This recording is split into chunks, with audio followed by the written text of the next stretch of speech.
সরকারি হাসপাতালে সবকিছু বিনামূল্যে হবে বললেন স্বাস্থ্যমন্ত্রী। স্বাস্থ্য ও পরিবার কল্যাণ মন্ত্রী ডাক্তার সামন্ত লাল সেন বলেছেন, সব সরকারি হাসপাতালের উদ্দেশ্য হচ্ছে সেবা দেওয়া। আর সরকারি হাসপাতালে সবকিছু বিনামূল্যেই হবে। শনিবার ২৯ জুন দুপুরে কুর্মিটোলা জেনারেল হাসপাতালে স্বাস্থ্য অর্থনীতি ইউনিট কর্তৃক আয়োজিত স্বাস্থ্য সুরক্ষা কর্মসূচি এসএসকে সেবা উদ্বোধনী কর্মশালায় প্রধান অতিথির বক্তব্যে তিনি এসব কথা বলেন। স্বাস্থ্যমন্ত্রী বলেন, আমার মনে হয় স্বাস্থ্য সুরক্ষা কর্মসূচিতে সমন্বয়ের দরকার। আমরা যদি একই লক্ষ্য নিয়ে বিভিন্নজন বিভিন্ন দিক থেকে কাজ করি তাহলে ফলাফল ভালো হয় না। তিনি বলেন, আমরা যদি একই লক্ষ্য নিয়ে বিভিন্নজন বিভিন্ন দিক থেকে কাজ করি তাহলে ফলাফল ভালো হয় না। আপনারা প্রান্তিক পর্যায়ে জনগোষ্ঠীকে সেবা দেন।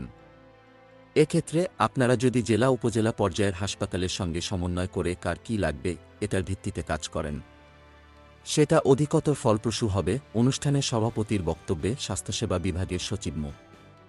জাহাঙ্গীর আলম বলেন, এসএসকের মূল লক্ষ্য হওয়া উচিত সরকারি হাসপাতালে যেসব সুযোগ সুবিধা নেই সেগুলো পূরণ করা।